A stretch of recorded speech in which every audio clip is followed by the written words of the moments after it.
Yeah. Yeah. Yeah. So many lies that you hear from the net, they don't get her respect. She reporting the truth, not a check. You want an unbiased opinion straight from the chest, not a bit of accomplice or someone here for a check. Tune in, these are thoughts from a lawyer on a mission who goes so hard it's like she works on commission. Trolls in the comments might say she tripping cause they lack the knowledge, they don't know they missing. Got a couple current events that you like, wanna know about law from the eyes. Tired of all these blogs running lies because their agendas are disguised. Tune in to the intellect, cause I'm sure y'all missing all the facts of the case that she steady is gifting. Someone here for the people, man, it's so uplifting. If you ain't subscribed yet, then you just omitting facts.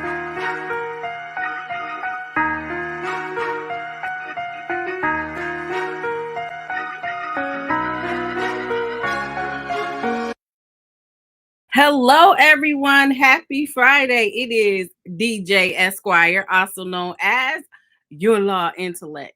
Now, welcome, everybody. I'm glad that you guys came to join. My name is Pam Esquire, also known as Your Law Intellect, and you all are the intellects. We are the unsolicited, unasked social media jurors. So, what we do over here is we talk about cases from the neighborhood to Hollywood, and tonight it's not going to be any different. Make sure when you get in, before you get comfortable, make sure that you like, subscribe if you have not done so already. And I want you to go ahead and chit chat in the comments because your opinion matters, because we come up with our analysis and our conclusion collectively, just like a juror would do in court. So I want to welcome all of the newer subscribers. Welcome to those that just hit that subscribe button. And welcome back to those that have been rocking with me for a minute on all these cases. As you guys probably know, based on the thumbnail and the title, we will be discussing the saga and peeling back the several layers as it relates to DJ Envy and Flippin' NJ and Cesar Pina. They have been accused. Well, I'm not going to say they. Well, they've been accused by the public collectively. But Cesar Pina, who is the business partner of DJ Envy, who is the co-host of the Breakfast Club, he was arrested a few weeks ago, and we have been following the case, the criminal portion of his cases.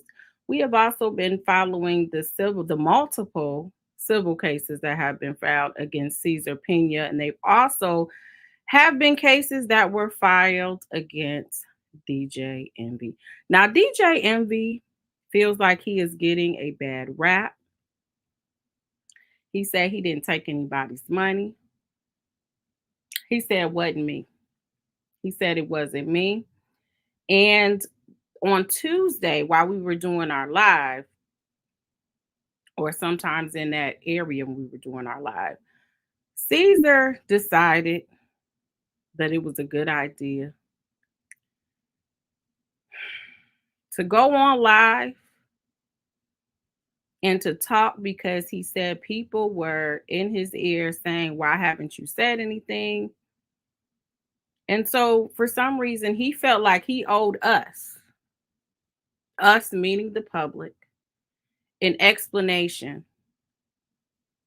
I think it's the dumbest thing that I have ever heard. If you guys, want to get my opinion, because we can talk about it as much as we want to, but you, sir, are going to be the only one that has to do that time if that's what it comes down to. Now, we know you are innocent until proven guilty, but you don't owe us anything. Because, see, what had happened is people will talk about it. People may go to your trial. People may blog about it, vlog about it.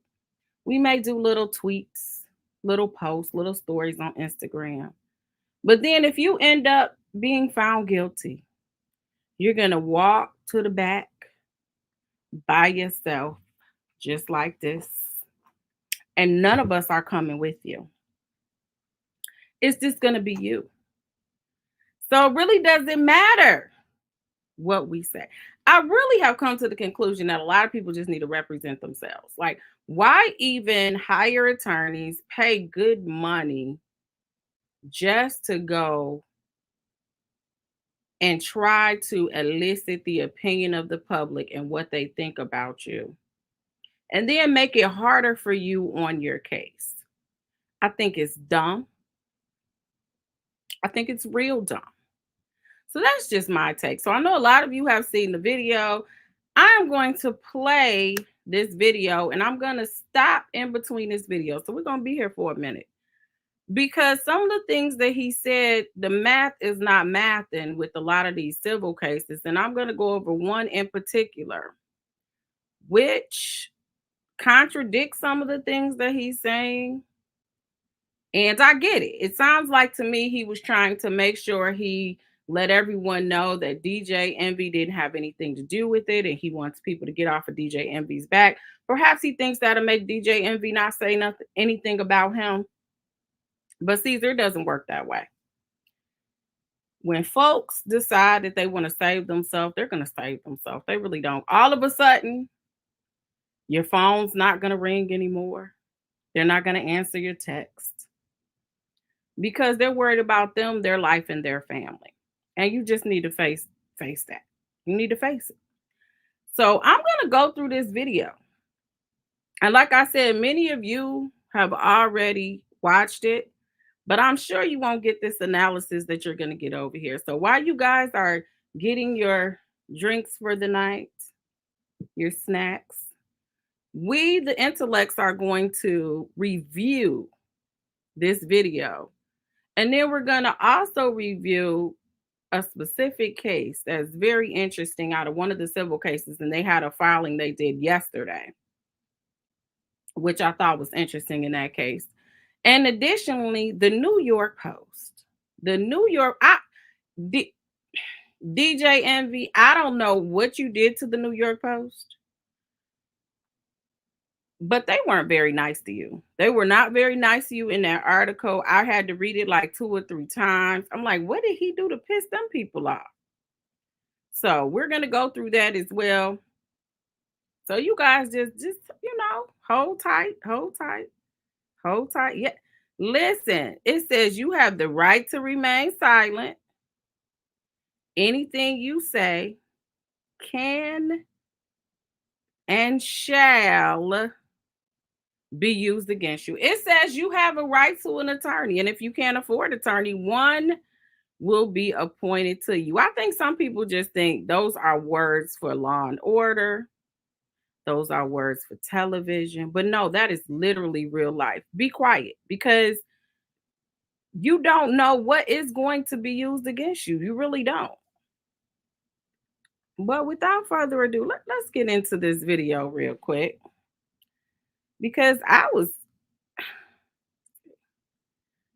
honestly just flabbergasted. I wasn't even going to talk about it because I couldn't believe it at first. I was like, why would he do that? Why would he do such a thing? That's dumb. But hey, who am I? Like I said, some people just make it harder for their lawyers.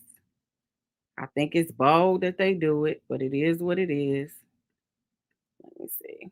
Let me find it. Hold on. Y'all hit the like button as you guys come in. I'll take it out.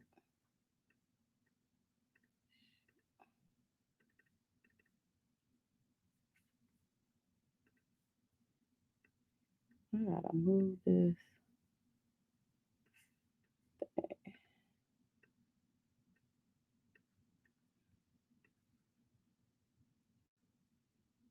Let me see if I can find this video real quick. You guys didn't miss anything. I was just on my little soapbox because I just cannot believe the way this thing is moving in this case. Let me see.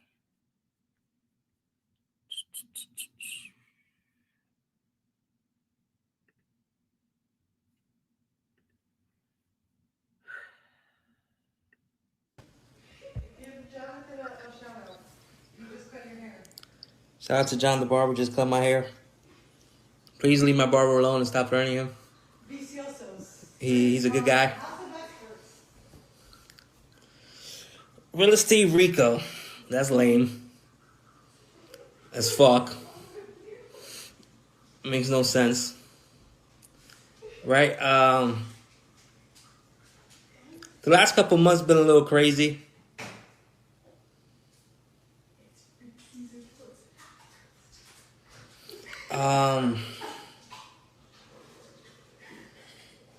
You know, I apologize that I haven't really spoken out, right? Because everybody now, you know, we have attorneys. We gotta watch. Yes, you have attorneys, and your attorneys probably said, "Shut the hell up."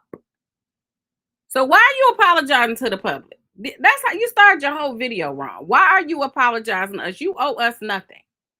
You owe us not a doggone thing. We just are the jurors and we are just nosy. So we're just inquiring to your life. We're inquiring to the legality of it. And we're going to give our analysis and our opinion. That's it. But you really, in theory, owe us nothing. You can make us search for this information, make us look it up. Don't just give us the content. You just handed it to us on a platter. Watch what we say, you know, all these different things. There's so many different rules now, right? Every 5 minutes, you know, I say hi to my mailman and I think he's gonna sue me, right? At this point, I think my landscaper, I think everybody's suing me. I don't know who's gonna sue me. I can't say anything, right?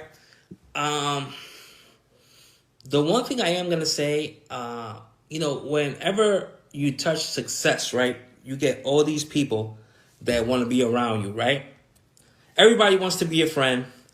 Everybody wants to just touch you, right? Because like, oh my God, I touched this guy, he'll change my life, right? I'm gonna be honest with you.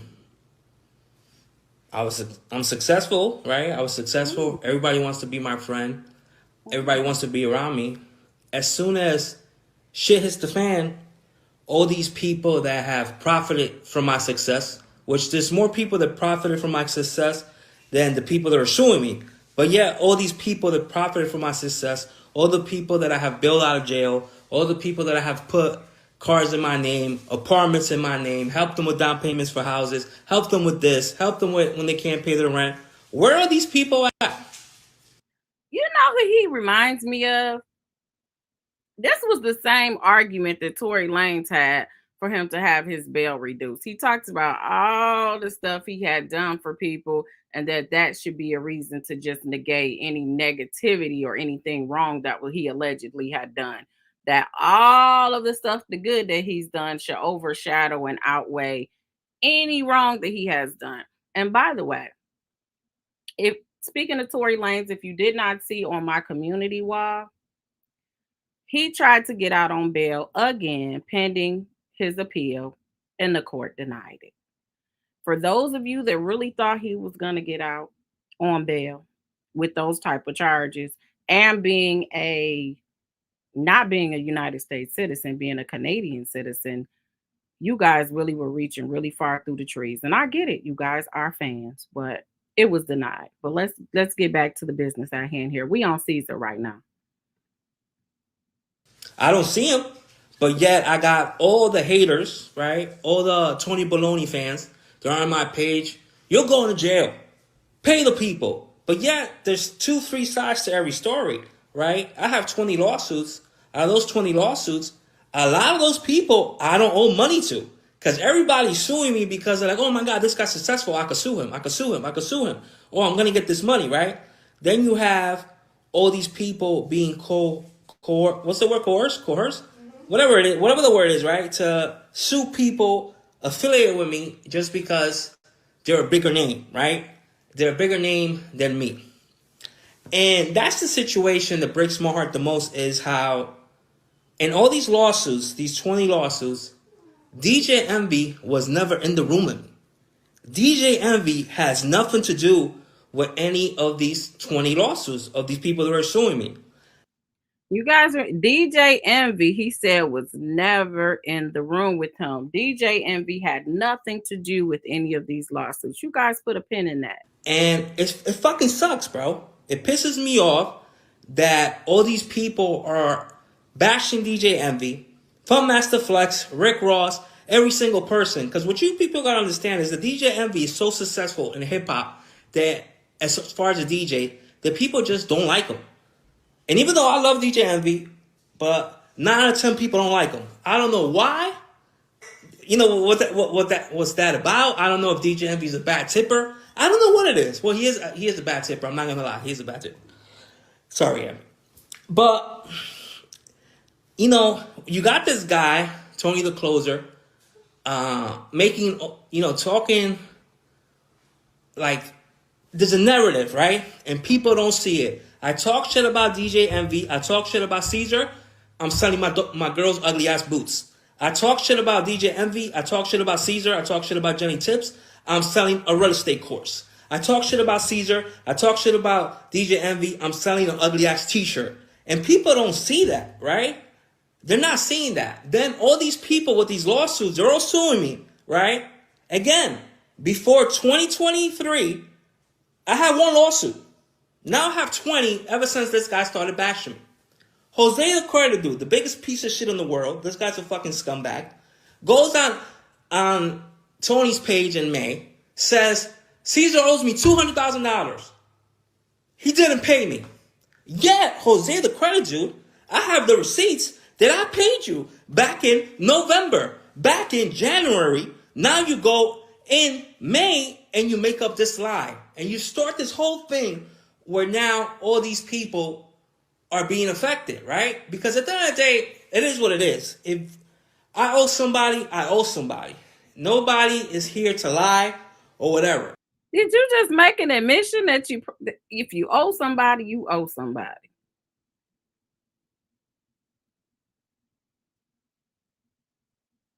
You're not going to lie about it. So in your mind, to me, in my opinion, as a juror, it looks like to me you're aware that there may be some room in some of the situations. There may be some room where it may be a little bit iffy, but in your mind, it sounds like you know that you owe somebody or somebody's. I owe you, you sue me, or court of law will work the shit out, whatever it is, right? But now all these people putting this energy behind this machine, putting this energy. Tony the Closer does not give a fuck about victims. All the money that he made from the t-shirts that he sold or the badges, he is not donating to victims. He's not giving them money. He's just in it for the clicks. Just like everybody else, right? So all these people are feeding this machine. You're feeding this machine. You're feeding this machine. Oh, I hope he gets locked up. I hope he gets locked up. I hope he gets locked up. I got locked up. I'm still here. Right? So now I'm here. And guess what, you fucking geniuses that you all want me seeing get charged and get locked up? Now the government is involved. Now the government's going to come in and say, we're staying all these lawsuits till your criminal proceedings are done. So guess what? From a year to 2 years to getting paid, now it could be 3 to 5 years. And if you guys will be lucky if you see. So he's basically saying that because the people that he allegedly victimized in these situations wanted him locked up, they were dumb because they have more of a chance to get their money back if from a civil side they made some type of agreements to get their money. But now you may or may not get money. But we know that you filed bankruptcy for 2 of the entities. Like you're trying to file bankruptcy and your wife did too. So if that's the case, you're not trying to pay. You're trying to reorganize based on what you have, which as we saw with the situation with Cardi B, even when you do a chapter 13 or 11 or try to do a reorganization and out of chapter 7 to wipe it out, it's like a payment plan. So a lot of people take losses. If you owe me $200,000, I might have to take 10% of that money so all the creditors can get their money. So I'm gonna take a loss. So regardless to what it is, so stop acting like you were just out here and you're saying that they were dumb, almost like you're dumb to try to exercise a right from a criminal aspect because now you're not gonna get nothing. Anything. And this is like the most retarded shit in the world. Instead of having a conversation with somebody that's been successful for all these years, I have a track record from 2017 to 2022 of no lawsuits, no problems. Then this guy starts bashing me. I got a shitload of lawsuits, right? And again, it is what it is. If I owe, I owe. Nobody is here saying that I'm a victim. I don't give a fuck. I'm gonna be honest with you. You know, people come on my page that I don't owe money to. Well, why you get a lawyer? Like, you just go ahead and just make a plea deal. Like, why are you even going through all of this if you're basically saying, if I owe, I owe. If you don't owe, you're going to say, I don't owe anybody anything. Everything was a partnership. Everything was an investment. Whatever your defense is. Well, first of all, you shouldn't be saying anything. I'm going to go back to that. You shouldn't have did this video. But regardless, to me, and again, you guys in the chat can tell me if you agree. You guys are social media jurors as well. It sounds like you are admitting that you owe some people money, but you're still talking about Tony the Closer like he was wrong. But you're admitting this, like on your live. Or having deals with them, they're talking shit all day. All these trolls, right? I wish all these people would put this energy to actually get a fucking job or be successful at something, right? Tony the Closer doesn't own any real estate. He's a fake real estate guru, right? I'm the real deal. Even though now I'm going through some shit that I gotta deal with, because I'm a fucking man first. So whatever I am responsible for, I am responsible for. And if I hurt anybody in any way, made their life difficult, I apologize. But my life has been difficult. All of my friends and all the people that have success with me, where are they? Have any of them come up here and told me, yo, Cesar, you good? Cesar, somebody put online, they're going to kill your daughter. They're going to kidnap your mother. They're going to rape you. They're going to rape this person. Even if they said they're going to rape me, who the fuck wants to rape me? This is crazy, right? And it's like, wow, this shit keeps on. This shit keeps on. You know, then you got these reporters, right, making up, like, the other day, Our Heart Radio's office got raided. They didn't even raid my house, and I'm the target. How the fuck are they going to raid the radio station? What are they going to take? The fucking CDs? The records? What are they taking? Like, this shit is crazy. This shit makes no sense. Tony the Closer says every week, Cesar owes 100 million, 80 million, 60 million, 50 million, 10 million. Fuck. I almost believe him that I owe 100 million. I don't even know at this point, right? Because the story's just fucking going in circles. You know, last week I got hit with one kind of wire fraud. That was my complaint right now. They said that maybe I have access. Did you hear him say that's my complaint right now? Did y'all catch that? That's my complaint right now. 17 million. So where's the 100 million that everybody's talking about? Right? Again, I have nothing against the government.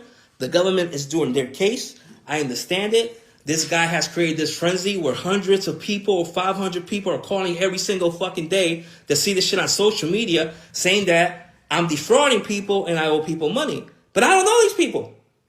Right? And all this shit is going on. And it's like, bro, social media is like the fucking devil. This shit is crazy. Like, it just makes no sense. And my whole case, everything that's going on is based on social media. Everybody's looking at social media and this whole thing and listening to people that are lying. I'll give you an example. There's this guy, he went on Channel 4 News. He's suing me, right? Let's say his first name is, I don't even want to say his name, right? But his name starts with an N. He sues me ahead of our transaction is done and says, I'm only suing you. Every single one of the complaints, when you read them, I'm suing you because Tony the Closer said you're scamming people. I'm suing you because I saw it on social media. This is what people say in these complaints, right? You know what? Why don't you talk about Jeff?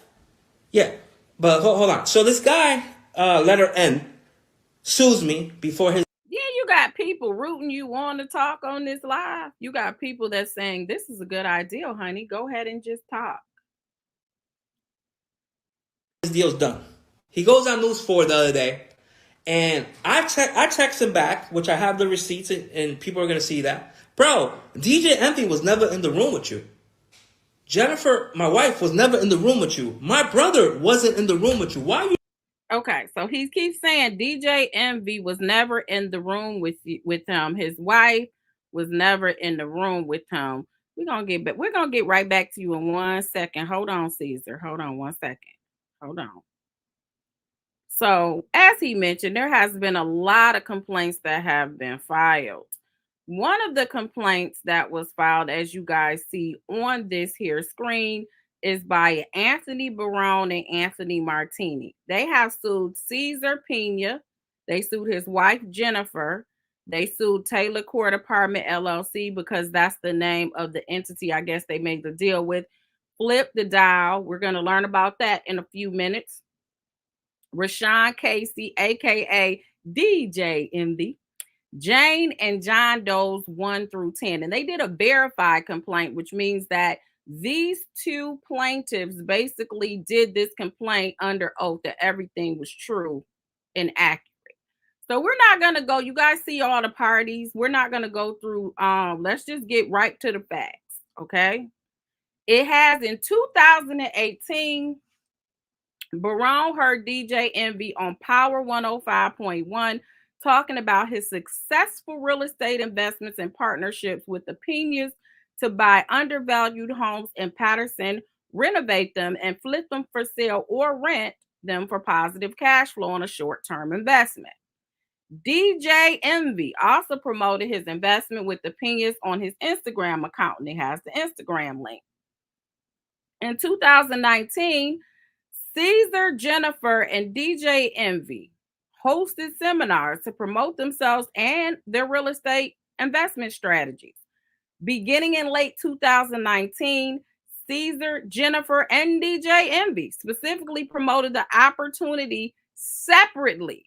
So they're alleging, again, these are allegations because it's the complaint, but it's a verified complaint. So they're saying they're willing to, say that under oath, that separately Cesar talked to him, Jennifer talked to him, and DJ Envy talked to Barone and Martini to invest in these Taylor apartments, which involved the development of 50 apartments, and it has the location. In September 2019, Cesar sent Martini a certificate of formation and stock purchase agreement for Martini to purchase 25% of these apartments, which was the entity to own and develop the Taylor apartment project. Jennifer, this is his wife. She held the remaining 75% interest in the Taylor apartments. And then they attached the stock purchase agreement.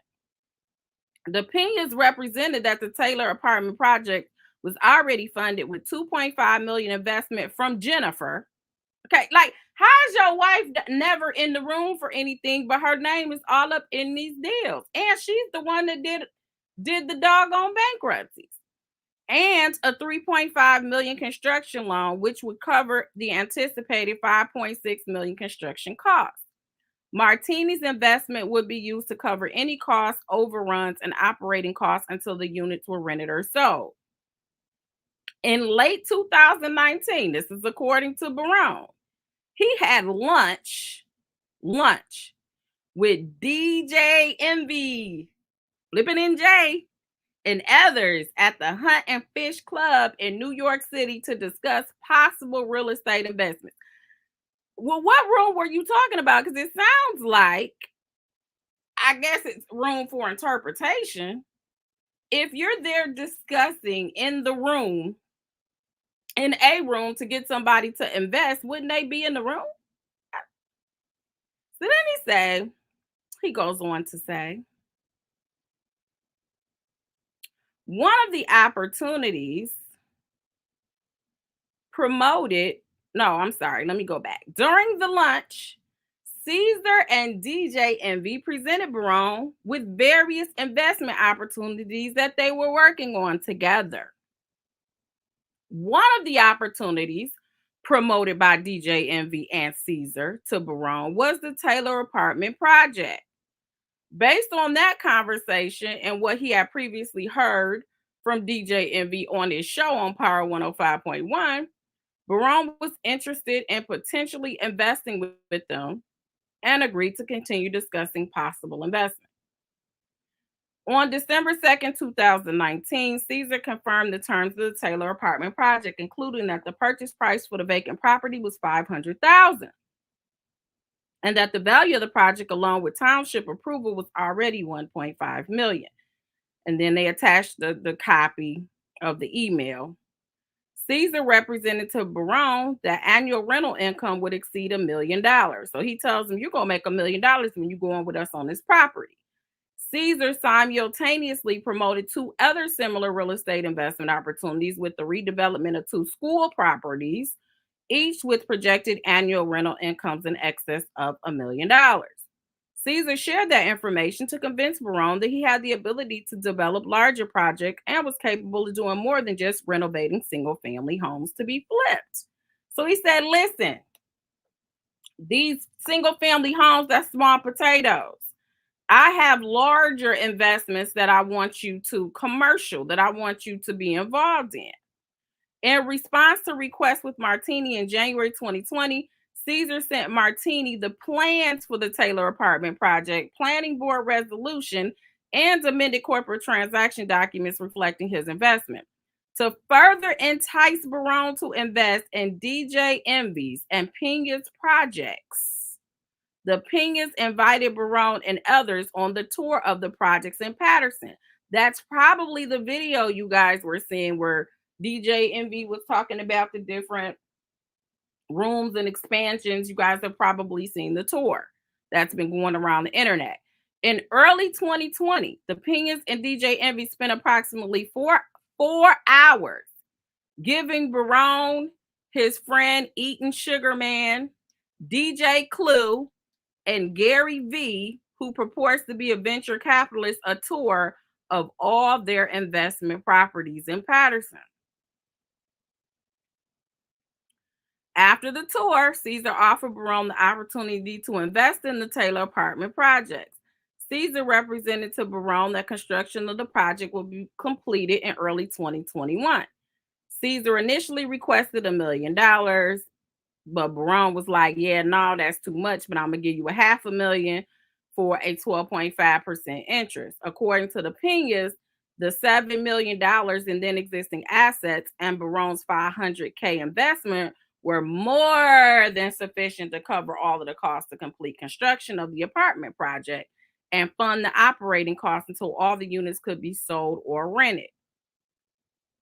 In April 2020, Cesar provided Barone with the cash flow chart and construction schedule among the documents to confirm the status and timeline for the Taylor apartment project. Those documents confirmed net profit of over $900K a year. So you didn't just do that. You actually show projections. You gave documents allegedly. The documents further estimated the construction cost is approximately $5.6 million.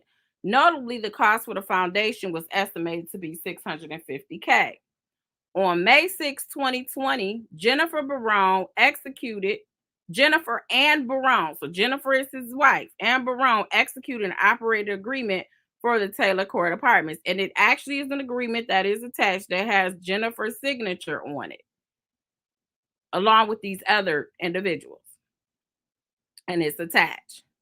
Cesar was listed as the initial manager of Taylor Apartment, the Taylor Apartments operating agreement, and it has what it has on there. Then Martini claims that it was some documents that he never signed and all of that. So then let's go down. To bolster his around the same time, the Pina's notoriety exploded on social media as they continue promoting their investment success. To bolster his credibility, Cesar promoted on Instagram his connections with celebrities like Snoop Dogg, Nicky Jam, 50 Cent, Gary V, and his book. So Cesar has a book as well about flipping properties. Soon after Barone invested his money, Cesar advised him that the COVID pandemic created construction delays and would extend the construction schedule. In late 2021, Cesar told Barone that construction was beginning and they would continue building straight through 2022 to complete the project. Cesar told Barone that COVID had actually caused rent prices to skyrocket. So he said, COVID didn't stop our flow. It actually allowed us to make our rent go up.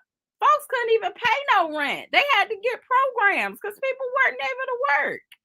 They was telling you to put your pencils down if you was a lawyer. Like, people weren't even working like that at first, when it first happened, because nobody knew what to do. Anyways,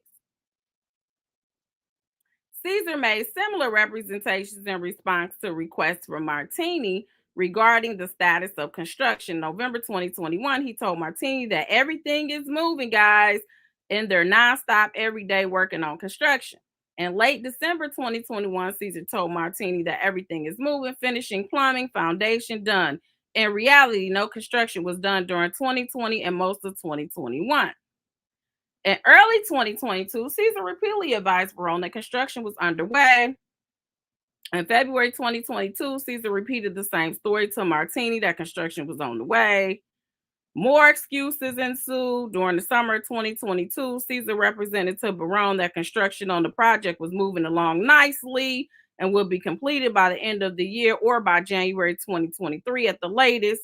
At the same time, and growing frustrated, Martini repeatedly complained to Cesar about his constant delays in the project. So these people are talking to you, Cesar, but you went allegedly, but you go on live and say, well, all they had to do was talk to me. They didn't have to they only sued me because of Tony the Club. Like, who just wants to go be in court if they don't have to? You trying to say that these people didn't reach out to you? These people are telling you in these complaints all the times they tried to talk to you and you was giving them the runaround. After receiving no responses from Cesar for several months. That's not what you just said in your video. You made it seem like all it took was a conversation. People just need to pick up the phone. Martini drove past the project on August 2022 and saw that no construction had been made for over a year. Martini then began to demand the return of his money from Cesar. Cesar responded that he needed to refinance the debt on the project, and as soon as he could do so, he would repay Martini his entire investment. In the fall of 2022, Cesar represented to Martini that construction work had begun again and the steel support beams would be installed soon. Cesar represented that once the building was finished in a few months, he would complete the refinance and repay Martini. During 2023, Martini repeatedly demanded to be repaid, and for information about the status of the refinancing, Cesar delayed and simply did not respond to the inquiries. Today, only the foundation has them for. So all this money, this picture right here, guys, it's supposed to be. This is as of June 2023. This is the current condition, allegedly, of the Taylor Apartments after somebody then gave $500,000 of their money. What? Okay. All I'm saying is, to me, to go back, it sounds like maybe Cesar wasn't in the room when you guys were writing out these documents, but I think people have the whole idea of conspiracy. They don't really know what it is because you all have a common goal. So if you're John, I'm not saying you did it. All your guys are innocent until proven guilty. But to say he wasn't in the room when you got people saying, the reason why I invested is because I found out that DJ Envy was doing it too. DJ Envy is coming to lunch with you, allegedly, according to this complaint. He's coming to lunch to persuade you to get into business with them, not just with Cesar. Like, hey, my man Cesar is good. You should go ahead and get it with. No, it was with you guys as a partnership. That's what he said happened at that lunch. So I don't understand how you separate yourself. But let's get back to Cesar. You're suing him. You know what he texted me back? It's just business. The other day, this guy from Patterson, Jeff, his son passed away, R.I.P. Jeff. He goes on Channel 4 and says that I owe his son $900,000. I changed that kid, Jeff's life. His father was in foreclosure, losing his car wash, losing the dry cleaning place, or wash and fold.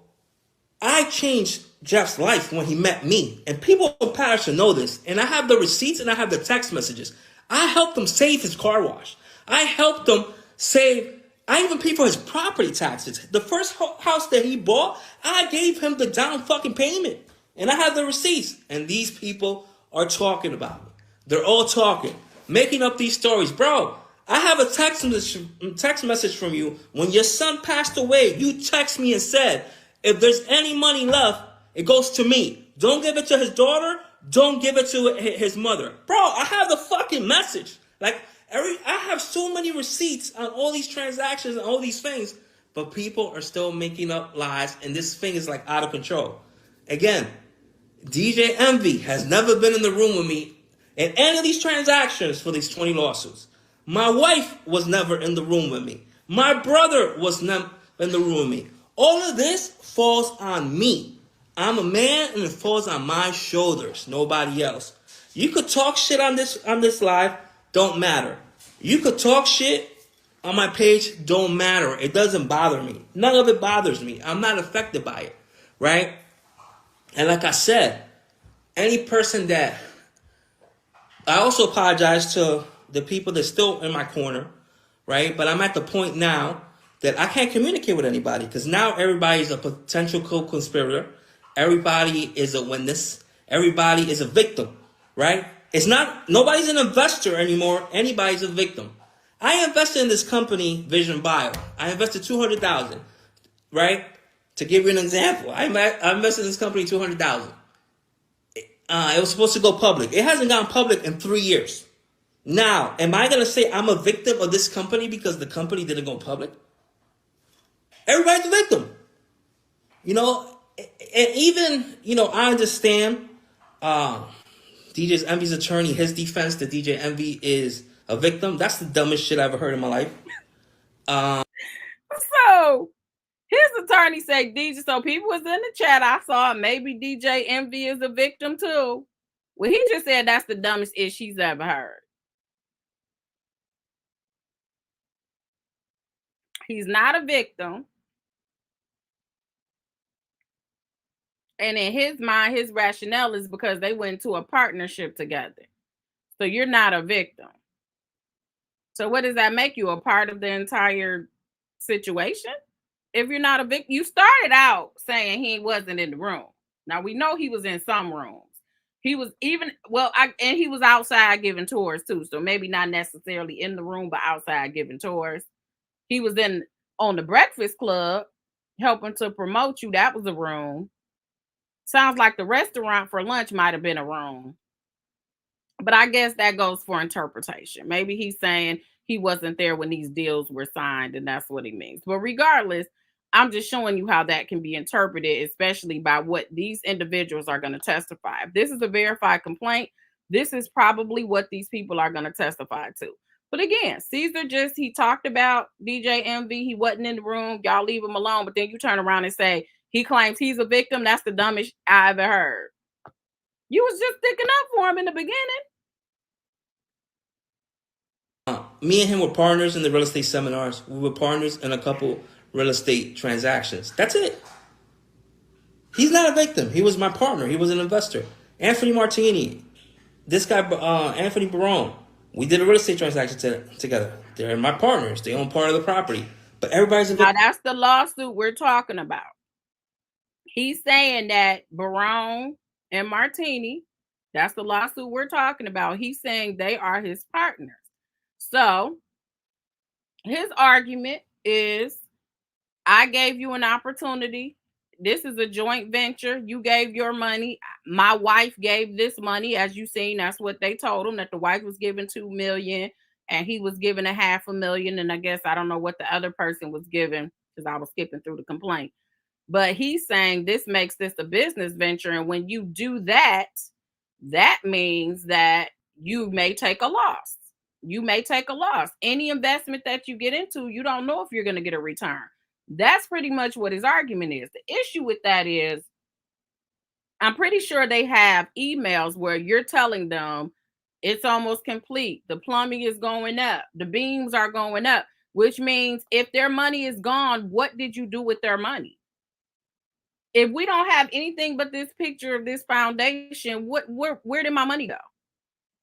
So yeah, we may have went in there as a joint venture, but you're the one that was supposed to orchestrate. You were the one that was supposed to oversee and make sure this project happened as the project manager, because your name is down as the manager, and that's what project managers do.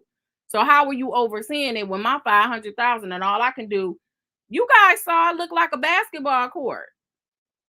This mug looks like a glorified basketball court over there in Patterson. That's it.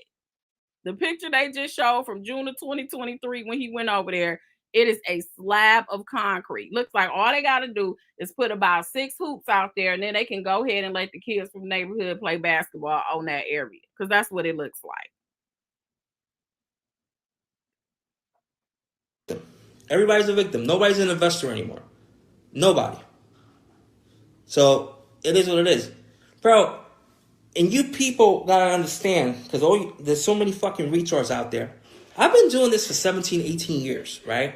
At the end of the day, I have touched success multiple times. Every time I buy a fucking, I order DoorDash right now, that was with victims' money. I go out to a restaurant and eat a steak, that was with victims' money. No, you stupid fucks. I am successful. I have successful businesses. It ain't none of that bullshit. Like, dude, it's ridiculous what people think. Oh my God, his daughter went to a concert. That was with our money. No. Hold on one second. See, this is what happens when you start talking. So let's pull up this other document that was attached as an exhibit. 1 second, Cesar. 1 second. We're going to get back to you in 1 second. So, see, when you get into litigation, you have what's called discovery. Discovery means that I can subpoena, I can ask you to answer what's called interrogatories, which is a bunch of questions. I can do a deposition. I can do requests to produce and give you a bunch of documents that I need you to produce. There's a lot of things. I can ask for bank statements. And so because this has to do with financial transactions, you bet your bottom dollar that they ask for bank statements. And one of the things that was attached, which they were showing allegedly what you did with the money from the bank account that had to do with this property. Let's see what it says, okay? Allegedly, when it came to the flip the down, we're going to get into that in a minute, because that's a whole nother project he did. It said, Ticketmaster, DoorDash, Dunkin' Donuts, Pitbull Tickets, PF Chains, LT Bar and Grill, Starbucks, and then it has a bunch of United Airlines tickets. So this wasn't anything that they just pulled out of their behind. They literally looked and seen, what were you doing with my money? But since you want to mention that, there's another part of this called flip to dial. I don't know if I'm saying it correctly. But this is another thing, okay? This is a part of the same complaint. Now, why these people get into multiple ventures with him, I will never understand. But what I will say is, we're not going to blame the victims, okay? We're going to try our best not to blame the victims. But I don't understand how these people just really just do multiple things with them. But nevertheless, this is flip to DAO, DAO.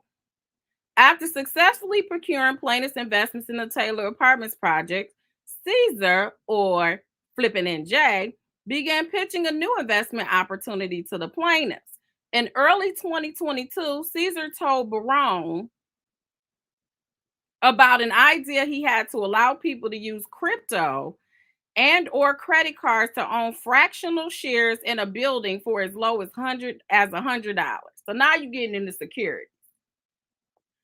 Cesar promoted this as a great opportunity because it can be available to anyone and allows people to start off small with real estate investment. In April 2022, Cesar sent Barone a pitch deck promoting this new crypto investment opportunity, which he called Flip to DAO. A true and accurate copy of the pitch deck is attached. That same month, Cesar also pitched the Flip to DAO investment to Martini. Remember, both of them are the plaintiffs in this case. The pitch deck misrepresented that the Flip to DAO investments was led by the following team members. Cesar Pina is the founder. Jennifer Pina is the founder.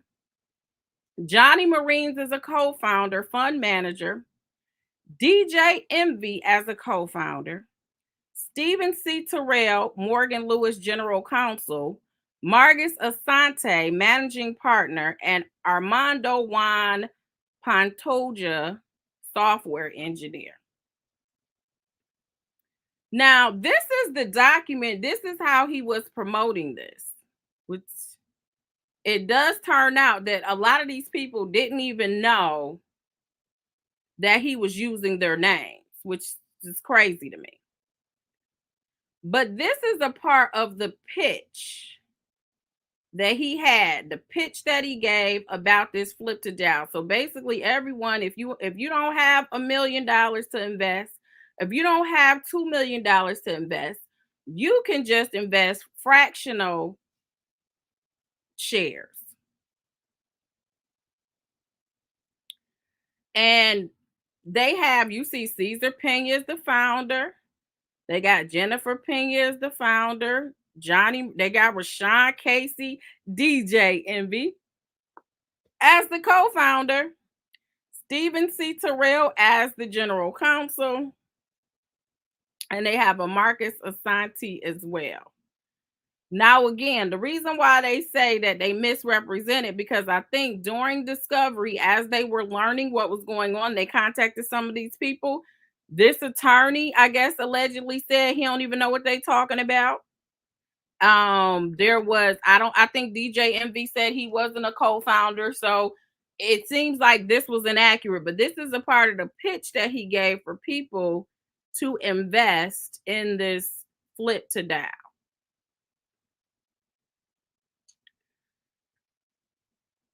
Now, DJ Envy said he didn't know anything about it. I mean, right now we're unbiased, so we're open to all the information. That's what he was saying.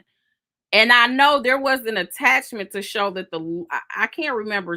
We'll probably get to it. One of them said, like, they sent a text message. I believe it was the attorney, but let me get into it.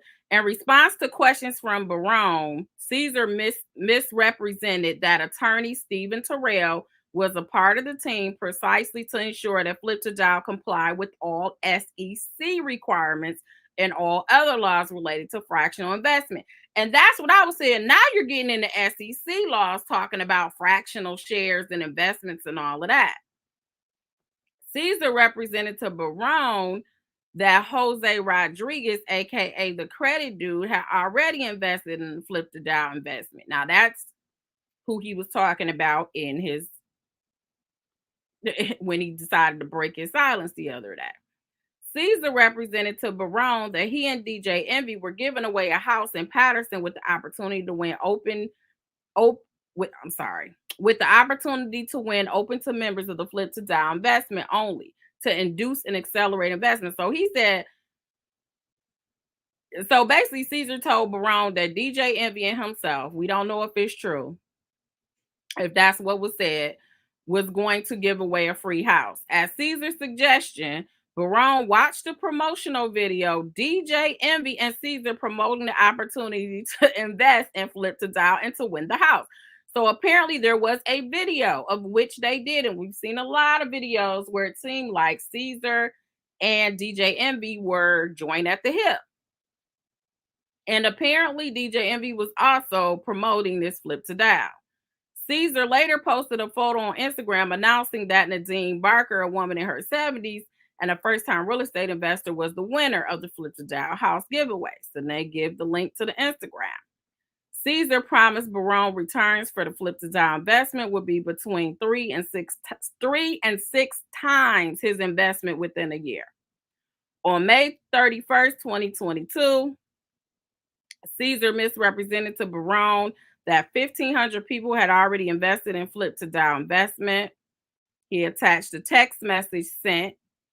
And then in 2022, Cesar told Barone that if he wanted to get in on Flip to Dial investment, he needed to do it immediately, as he would be the last person allowed to invest. Barone stated he wanted his lawyer to review the contract first, but the lawyer was out of town. Cesar pressured Barone to wire the money anyway because the opportunity was closing and he would not wait for the attorney to review the contract. Barone then wired. Now, this, you done already gave him $500K. He wired him $300,000 to flip the dial account at a PNC bank account. On June 24th, 2022, DJ Envy invited the Pinas to be guests on the radio show, The Breakfast Club, on Power 105.1 FM, which is also streamed on YouTube. During the show, this is what perked my ear. During the show, DJ Envy explained that during many of the seminars that he and Cesar hosted, people would ask how they could co-invest with him and Cesar. He stated that previous they never offered audience members an opportunity to co-invest with him and Cesar. But now Cesar came up with a way to allow people to invest with them. Cesar then touted their flip to Dow investment as the solution for people without a lot of money to invest with he and DJ Envy. And they put the link. So I'm going to assume that if we click that link, that's what it's going to say. DJ Envy explained that previously he did not want to take money from anyone else for investments, but now with the flip to Dow investment, their quote will be a way whereby people can invest and be a part owner on some of the projects that we actually buy, end quote. In another post, DJ Envy confirmed in no uncertain terms that he was a quote partner of the Pinas in connection with Flippin' and Jay, as a promo video featuring DJ Envy and Cesar posted on Instagram account for Flip to Dow reflects. DJ Envy states, you could, and they got it in bold and underlined, partner with us on some deals. Make some money with us, your partner.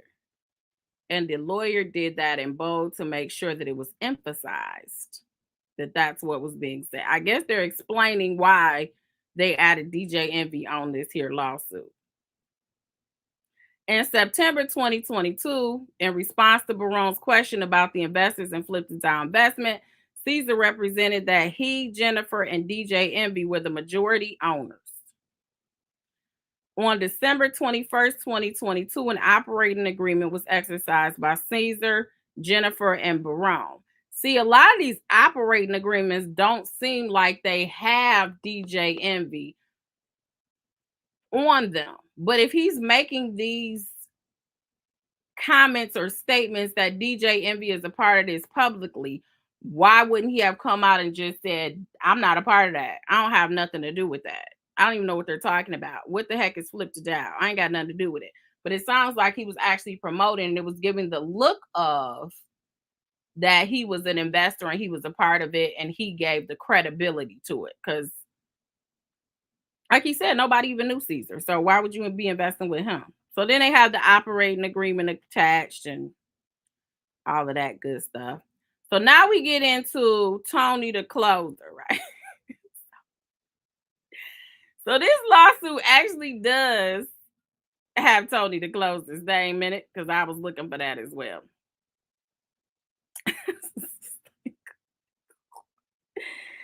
Cecilia said, come on, people, where else can you get this much informative information? But here, please hit that like button, show Pam some love. Thank you so much, Cecilia. I appreciate it, and I appreciate the love from you.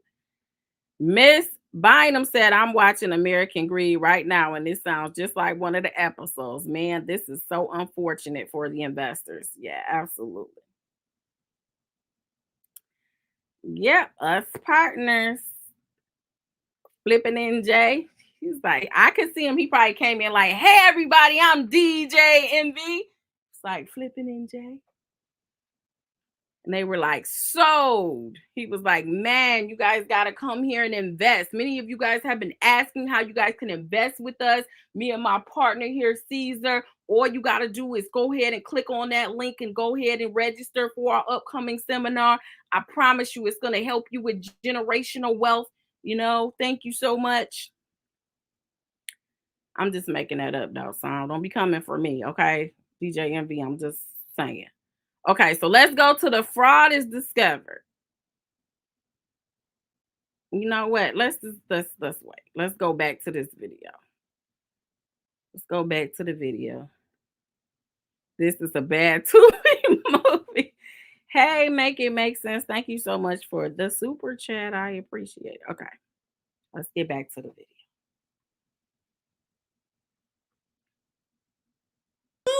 hasn't. Like, this shit is crazy. It's fucking crazy already. But I hope I get that DoorDash contract, and hopefully, I get a commercial or something out of it. Buka Seafood is cooperating. Yeah. So, again, shout out to John the Barber for making me look sharp with this haircut. I needed it. Thank you, sir. Thank you for, making a house call, because these days it's kind of hot out here for me, right?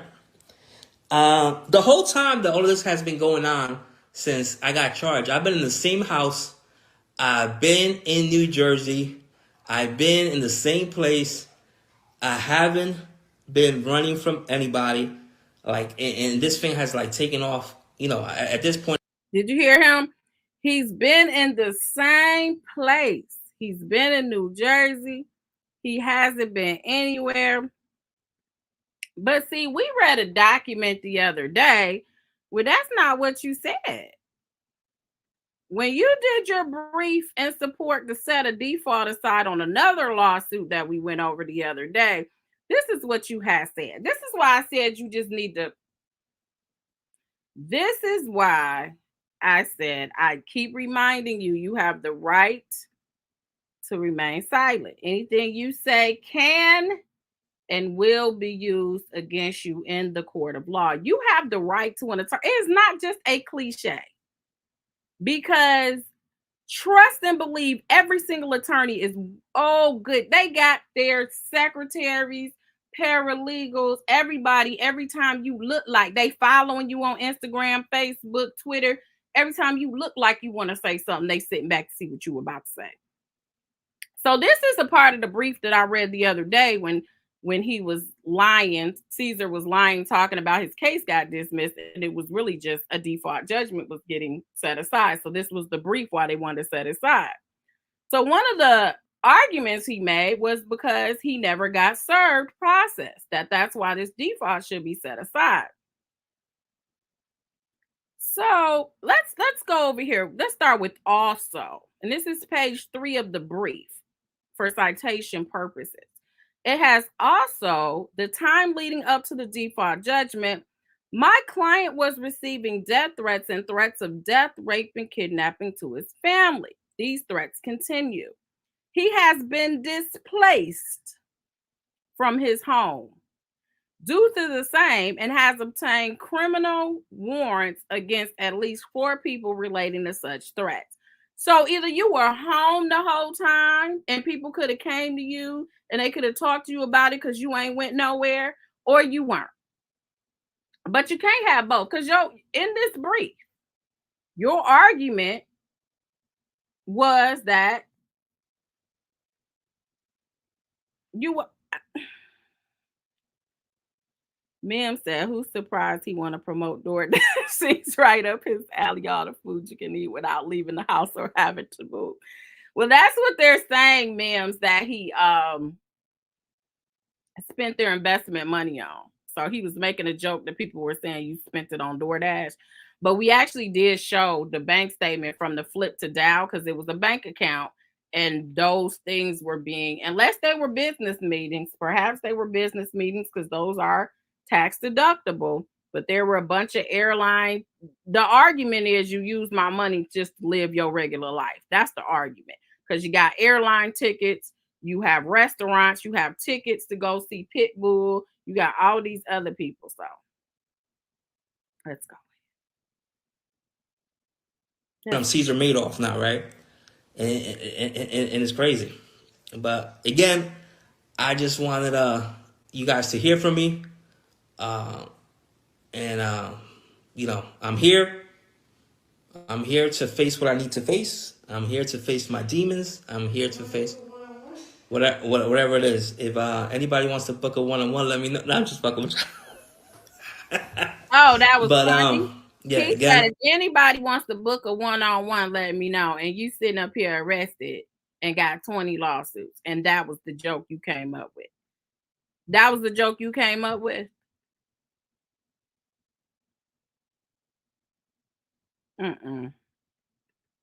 That wasn't funny, Cesar. It wasn't funny at all. Thanks for my friends that are still there. And the people that are still supporting me. It's not a lot of you. It's probably less than 10 people right now, right? Maybe 8. A solid 8. A solid 8. I'm going to say a solid 8. Again, I could lose it all back, go to jail, come out, and get it back again because I'm a hustler. That's just the bottom line. You hear him, guy? He said it's nothing to a boss. He can just go ahead. He's done it before. He's had to come up out the mud before. He'll go to jail like he did last time. You know, probably learn how to do something else in jail because he alleges that he learned real estate while he was in jail for credit card fraud or whatever type of dishonesty that it was alleged that he did and he went to prison for. And he said he'll just, tie his shoelaces and get back up and do it again and figure something else out. It's nothing. He making it like it's nothing to a boss. Again, I'm never meant to hurt anybody or make anybody's life difficult. If I did, that wasn't my intention, which will be proven by all the years of success that I have in court and whatever is going on. This is the only time that I'm ever going to talk about this on social media. And I apologize to my wife, my family, DJ Envy, and anybody else that I have embarrassed. My brother, Lucy Rentals, thank you for still being there. And again, now it's just a fight, right? Everybody says this isn't a good idea, but then when you're quiet. Yeah, everybody says, right? Like Jen says, this is not a good idea for you to talk. This is not a good idea for you to talk. Why doesn't he talk? Why doesn't he talk? Why is he running? Why isn't he talking? Bro, now I'm talking and everybody says that's not a good idea. So he said, Jen, so the person I was in the background sounds like it's his wife. Again, you have the right to remain silent. You have an attorney for a reason. Why make listen, I'm not even representing you, so I'm not even putting that much information like that, or I'm not on either side. So I'm not even putting that much effort for real in your case. And I've been able to find half the holes and stopped and found from the little cases that I've read. So I can't imagine a prosecutor. He said prosecutors and defense attorneys, I think we're going to get to it. He said they were in his comments on the live. He was like, it's lawyers and stuff on the live. So if you know that, why are you talking? Then you got your wife in the background saying, people keep saying, why are you talking? But then when you don't talk, who cares about what people say? Those people, see, that's the thing about this chat. They can say half of them don't even have their real names. You don't know where they are. You don't know who they are. Everybody, whatever. I'm blue, cold blue. I'm this, I'm that. You never even know. They say what they want to say. Some of them are trolls. Some of them just your entertainment. They say whatever. They don't really care. They really don't care about you. So at the end of the day, it's you that's going to have to stand before that judge. And if you plead, you're going to have to do that time. If you're found guilty, you're going to have to do that time. And all these people are going to turn around and you're going to go one way with some big guys with some handcuffs, and we all going to go the other way, or they're going to all go the other way in the gallery. So you need to do things for you. Don't do things for the public. The public don't even matter.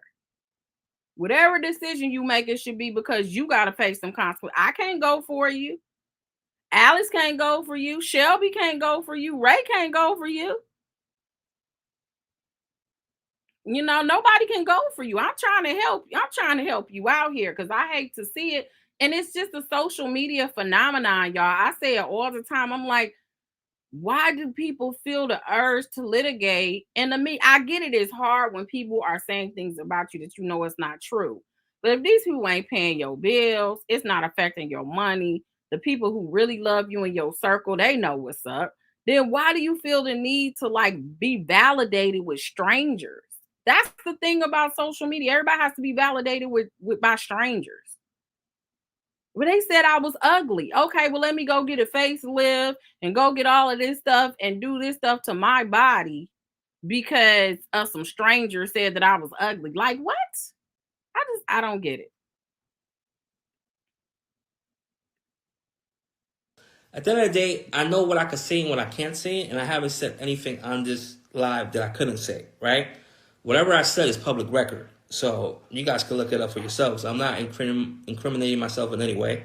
How do you know? What law school did you go to? See, that's another misconception. Everybody thinks they know, just like you felt, just like DJ Envy. He came on and basically said, I never took money. So in his mind, because I never took money, I can't be connected to this in any way. And I'm not saying one way or another. He may have been oblivious. He may have literally just been like, hey, let me do my promo, like I said, and then I go my way, you go your way. I don't know how that happened when you guys are in the same office building. You telling me you never heard any disgruntled person come to that office building and knock on that man's door and say, where's my money? Or come to that door and say, where's my rent or whatever? You never heard anything. Or did you just say that ain't got nothing to do with me? That ain't got nothing to do with me does not absolve you, is what I'm saying. Now we gonna watch all this play out. You know, we did see now in DJ Envy's a little bit of defense. We did see that in that flipping to dial, it does seem like he just put people's information on there. Now, if the people knew it was on there and didn't tell them to take it down, then that may be a different situation. But it sounds like he did use various people in order to boost his credibility without them knowing when it came to that flip the dial situation. Right? But I just felt, I just feel bad, man. I'm embarrassed for my wife, my daughter, DJ Envy, my whole family. They're going through this because of bad choices that I've made, right? Because these are my choices, and a lot of people they have to, deal with the bad choices that I made and have to keep on getting attacked over and over again.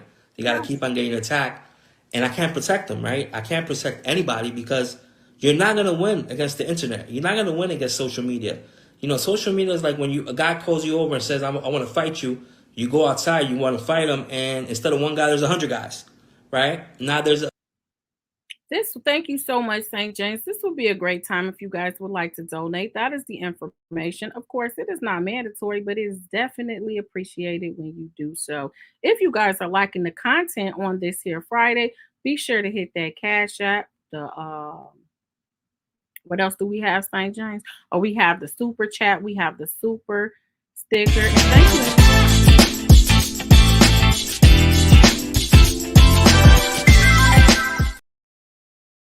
To our regularly scheduled program. Oh, and make sure you hit that like and make sure you share and make sure you subscribe if you have not done so already. That is your commercial break. now, there's hundreds of thousands of people, right? That like people are just talking shit. They don't know me and they leave negative comments. They leave this, they leave that, and there's nothing I could do, right? This situation is uncontrollable and is out of my hands, and only God could control the outcome, right? I can't control anything. I can't control anything right now, but now I have to fight in civil court. I have to fight in criminal court. I have to fight who knows in how many other courts. But again, I got good lawyers. The government's going to do their job. My lawyers are going to fight with the government. Thank you so much, Val Denise. I appreciate the $10 super chat. Thank you, thank you, thank you. I'm in a fight. I'm in a fight in civil court, bankruptcy court. Thank God I don't have kids because I would be in child support too. I've been in child support court. Next thing you know, my dog's gonna catch a case because he's rich. Somebody's gonna sue him because that's how this shit is now. People around me are getting sued for no reason just because they're around me. And it's crazy, man. And there's nothing you can do, right?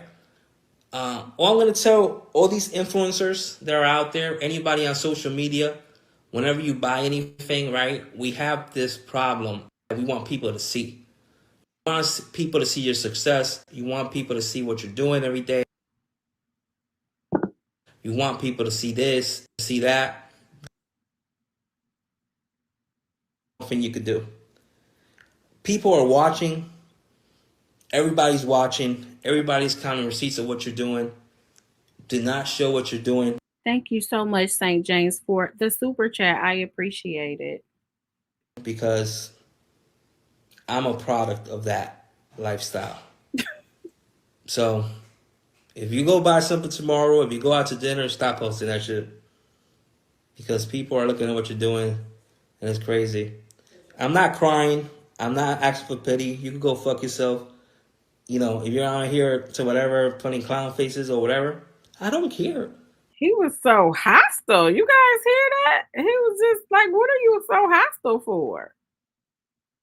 There's a hostile for no reason. We didn't do anything to you. You came on here. You should have been quiet and you didn't.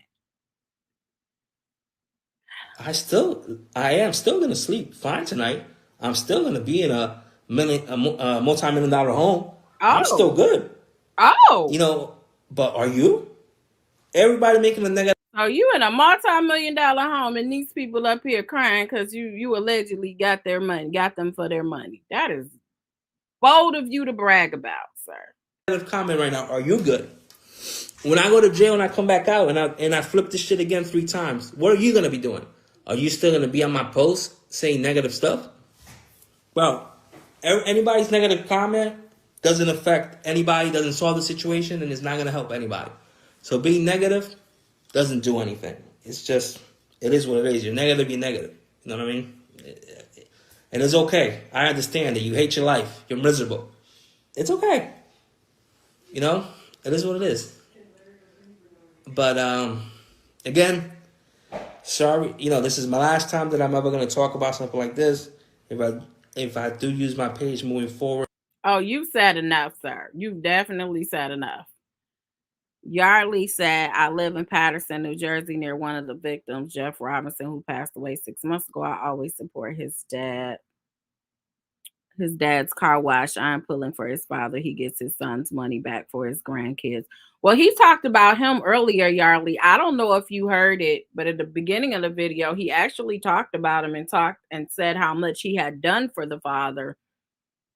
And basically, he's kind of appalled at him going on and threw some shots, saying that the father came to him directly and said, if it's any money, give it to me. Don't give it to his daughter, I think he said, and somebody else, but to make sure it comes directly to him. So Cesar actually threw a few shots at him. I don't know if you caught it or not, but thank you again for that $20 super chat. I appreciate it. You said, now he talking smack.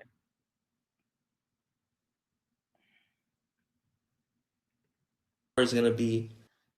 Now we have a brief news break. I don't know if you guys heard, but remember there was the suspected gunman behind unaliving those 18 people in Maine. They have found him and he is unalived. That is our news date. That is our breaking news for now. They had the 2-day manhunt where they couldn't find him, where apparently they found him and he's no longer with us. You know, to inspire people, if I want to, but should I inspire people? Where are all these people that I inspired? I don't see them. They're not here, right? So I don't really know. Thank you, Jimmy Cunningham, for the $5 super chat. Anything that's going on in my life, you can go to Tony the Closer's page and check it out. Or the 100 other haters that are out there. Yeah, you know, any of those guys, they know everything that's going on. They know where I went to lunch at. You hear his wife? He was like, don't give him the shout out by mentioning his name. Your name is on a lot. Let's look at the stuff your name is on. I don't know how I would feel about, because some of this stuff she probably wasn't there. Let me see. Let's go back to this complaint real quick. So let's go to the fraud portion. In late May 2023, Tony the Closer Robinson began posting on Instagram information about Cesar Pina, Jennifer Pina, and DJ Envy running a $13 million Ponzi scheme for investors. He posted numerous photos and videos containing information that he received from victims of the Ponzi schemes. After seeing Tony the Closer post, Barone called DJ Envy to confront him. So in May of 2023, at least we know that allegedly DJ Envy got a call from Barone. Remarkably, and notwithstanding that he was listed as a co-founder on the pitch deck and the Flip to Down website, and had expressly promoted his involvement with Flip to Dial on his show, The Breakfast Club, DJ Envy denied any involvement in the Flip to Dial investment. So you see, they said remarkably, like, you've helped promote this, you've helped do videos, you've helped with the marketing, but then you said I ain't had nothing to do with the Flip to Dial when he got confronted by my mans about, his investments or whatever. Barone then called Johnny Marines, who had been listed in the Flip to Dial pitch deck as a co-founder and fund manager of the Flip to Dial investment. Marines likewise stated that he is not a part of the Flip to Dial investment and has nothing to do with it. After learning this, Barone contacted Stephen Terrell Esquire, Morgan Lewis, the purported Boston-based general counsel to the Flip to Dial investment. Terrell indicated that his firm, quote, has not been engaged as counsel to Flip to Dial, end quote. Upon information and belief, Terrell was listed without his knowledge or consent to make the investment appear legitimate and lawful. A true and accurate copy of Barone's correspondence with Stephen Terrell is attached as Exhibit H. Let's go down to Exhibit H. See, what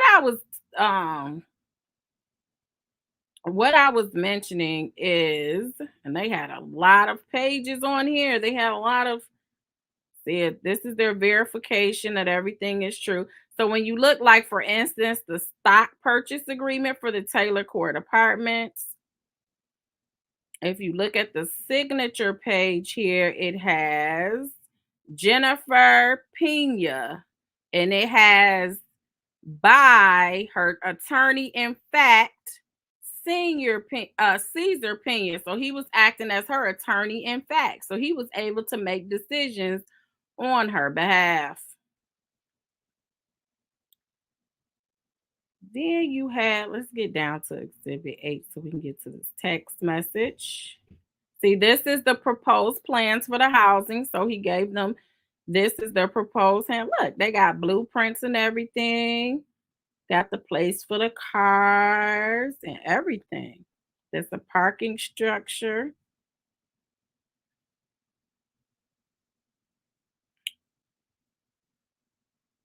This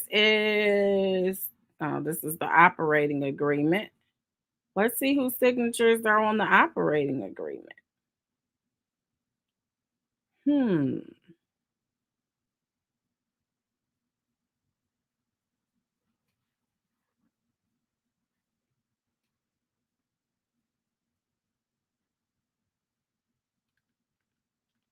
This thing is moving too slow. We got the members. The manager is Cesar Pina. The members is Jennifer, and then they got the Martini and Barone. So those are the ones that filed the lawsuit. Okay. There's Jennifer's name again. This is for the Flip to Dial. This is the entire presentation that I showed you guys, where it had the list of the individual people right there. I just, turned it the right way so you guys can see.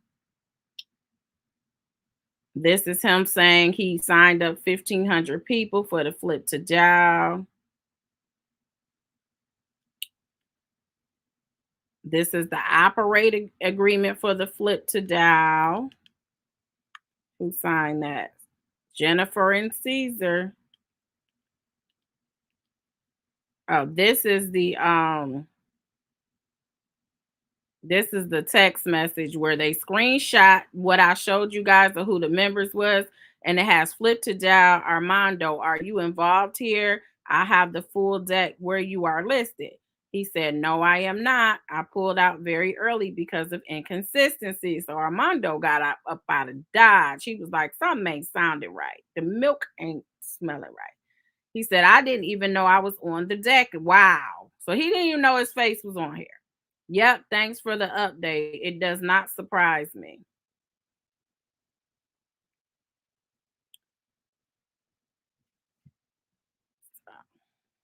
Yep. So that's the text message that was attached, which he basically denied that he was a part of this. So that's why I said that may be accurate, that these folks didn't even know that this man allegedly, put their names on there. So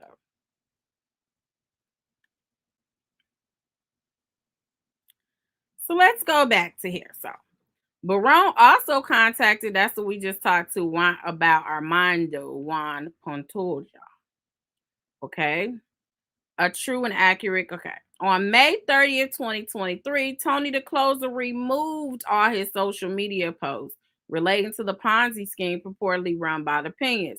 So apparently he put it all up and then he removed it. I was not following at the time, so I have no clue.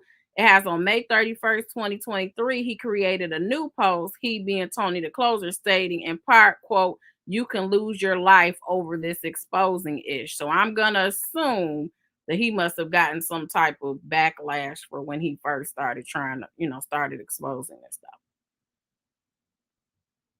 Around the same time, I'm sorry. Upon information and belief, Tony the Closer deleted his post about the Ponzi schemes because his and his family's lives were threatened for having exposed that information. Around this same time, other victims of the opinions began to share their stories. One anonymous poster stated that Cesar stole $1 million from her.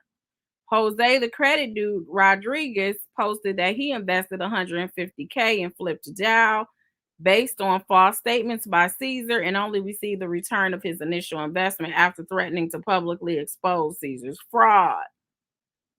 On May 15, 2023, Amy Flips LLC filed a lawsuit in New Jersey against Cesar, Jennifer, and another one of their real estate investment companies, accusing him of fraudulently inducing $500K.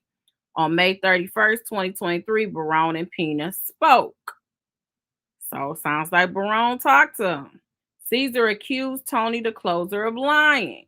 Barone demanded the return of all his investments in the Flip to Down investment and the Taylor apartment project by June 6, 2023. Barone told Cesar that if Cesar did not return his money, Barone would involve law enforcement. Cesar responded by stating, quote, "Bro, if I go to jail, then nobody's going to get paid." Isn't that what he just said in that video? That's exactly what he said in that video. If I go to jail, nobody gets paid. So that was your enticement to not call law enforcement. But they weren't getting money now. So what was it going to matter to them? The Pinas have not responded to any additional requests for information or return of funds. As far as Barone can determine, the Pinas simply took his money for their own personal uses to pay off other victims of earlier schemes. Upon information and belief, ever since Tony the Closer broke the news about the Ponzi scheme, the Pinas are no longer living in their home in Franklin Lakes, New Jersey. On June 14, 2023, counsel for Barone and Martini demanded access to the books and records of Taylor apartment and flipped it down in accordance with the respective operating agreement. A true, accurate copy of said demand is attached here too. So the lawyer asked to see all of the books. Cesar and Jennifer did not respond to the demand and did not make any company records available. Cesar and Jennifer have failed to pay municipal taxes on Main Street and have allowed tax liens to be filed against the property, putting the property at risk of tax lien foreclosure. Cesar and Jennifer have provided no documentation of the current finances, assets, or liabilities of Taylor Apartments or Flip to Dow. Cesar and Jennifer have not responded to requests for information about these projects. DJ MB similarly has provided no information about the status of such investments beyond merely denying his involvement. So he's always denied his involvement, is what it sounds like. So the first count for this was violation of plaintiff's rights to inspect books and records. The second count for this complaint is appointment of custodial receiver and or statutory receivers. They want somebody to take over the property. The third count is violation of the consumer fraud, and that's against Cesar, Jennifer, and DJ Envy. The fourth count is common law fraud against Cesar, Jennifer, and DJ Envy. The fifth count, aiding and abetting against Rashawn Casey. Ooh. They got aiding and abetting against DJ Envy and Jane and John Doe's. The sixth count is breach of fiduciary duty against Jennifer and Cesar Pina. The 7th count is unjust enrichment against Jennifer and Cesar because they just have the money allegedly. And that is what that concludes that lawsuit. It's getting real out in New Jersey. C.A. Williams said, I haven't heard Cesar apologize or make any indication that he would make any payments. Well, that's what he was kind of alluding to, right? When he was on this video, that's what it sounded like he was trying to say. Ronald said, imagine being willing to go to jail to excuse yourself from having to pay up. Okay, let's see what he has to say at the end. We're on the They know when I walk my dog. They know when I cut my grass. They know everything. Everything's out there. So you don't even got to hear it from me. You can just go to one of those pages. But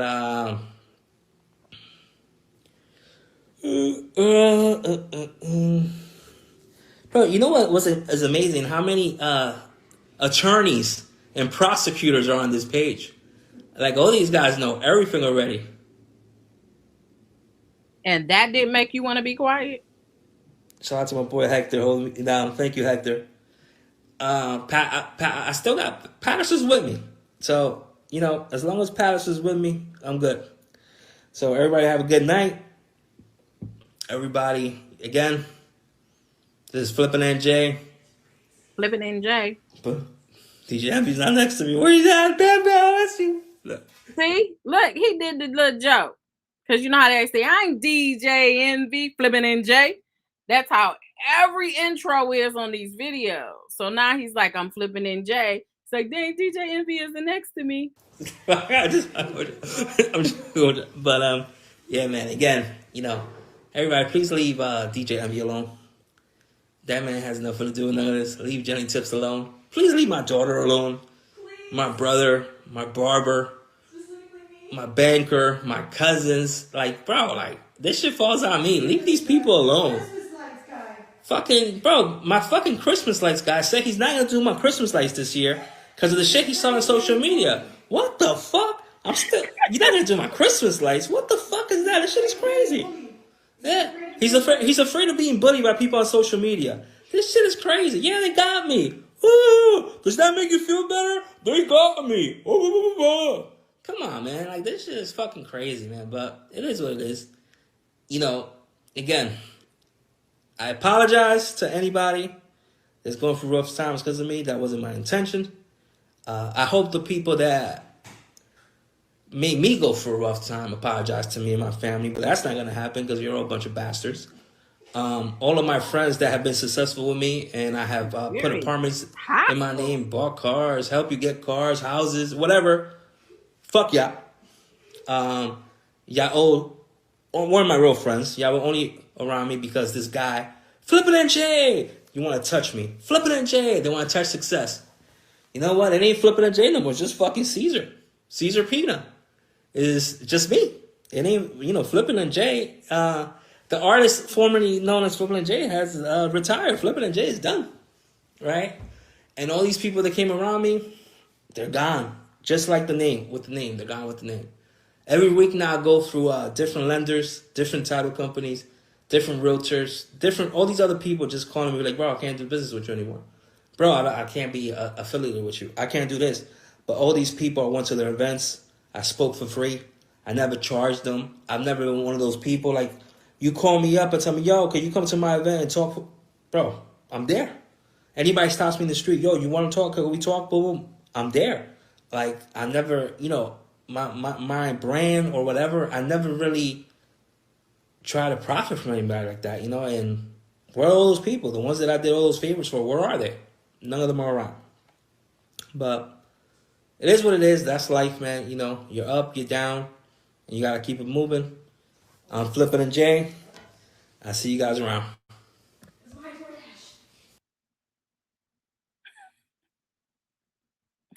So he did end it trying to be funny, talking about he was going to order DoorDash or whatever. Just a bunch of joke, you know, just acting like he's cool with everything that's happening or whatnot. So that is Cesar. You see how I broke that down? It took an hour and a half. We went through that one pleading. that one complaint, and we were able to break it down on some of the things that he was saying. And this is why he just needs to be quiet. There's no point in you talking. There's no point in you talking, because now everybody is going to be prepared at what your defenses are. You already looking like you're not being totally honest, because we're able to find some contradictions here and there. Just like your lawyer in the pleading said that you were away from your house because you had all these threats of violence. But then you just get on there and say, I haven't left. I've never left my home. I've been here the whole time. Everyone can talk to me whenever they want to. Like, you can't have it both ways. And I guarantee you, your words from this, it already has, because I noticed it in the pleading. They are already using your own words against you in these pleadings. Where do you think I got the information from? The whole first of all, I think my thumbnail actually came from one of the pleadings. They screenshot his wife. Apparently, when he came home, she put in her stories a picture of him on an ankle monitor. Then he went on there and immediately did a little picture of him in the story doing all of this because he was back. I literally got it out of one of the pleadings.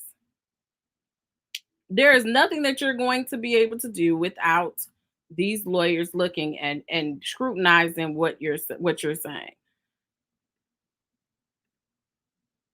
But what is real interesting too is, I was reading an article. I don't know if you guys read this. Wait. Before we get to that, one more thing. I know it's a lot.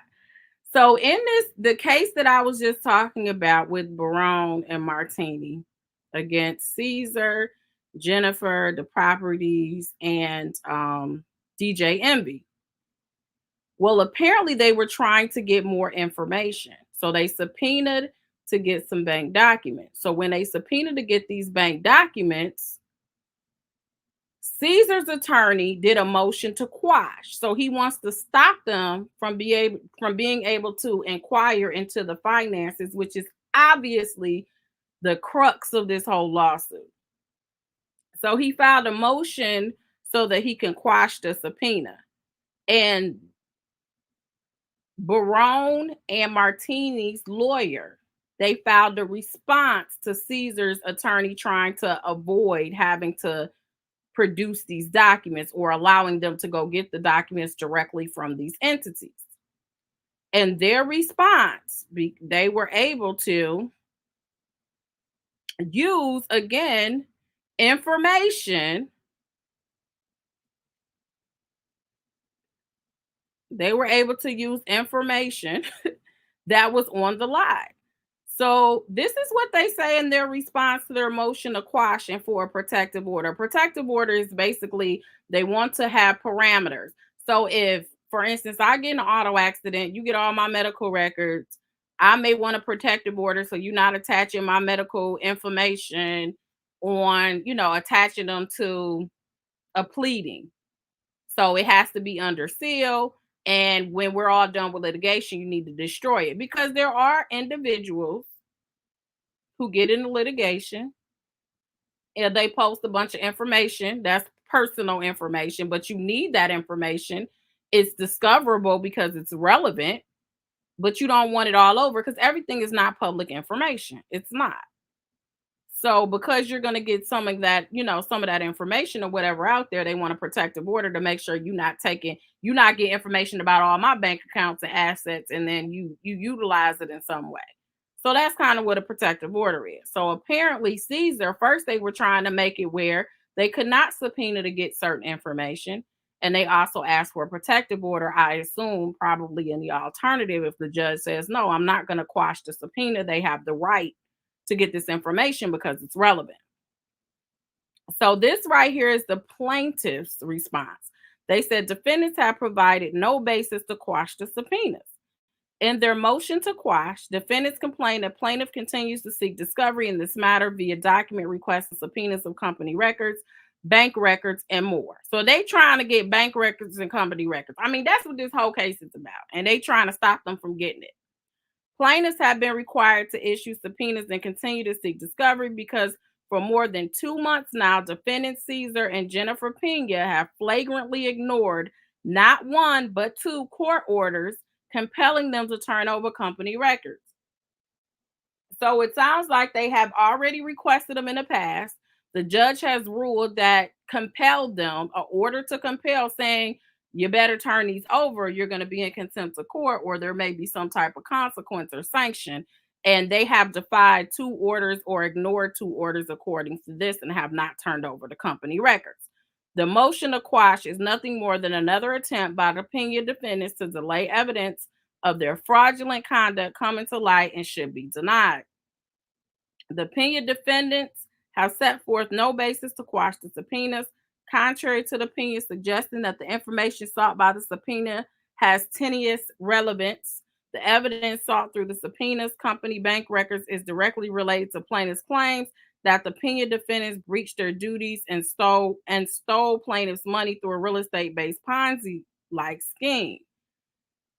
So then it goes on to what's set forth. Okay.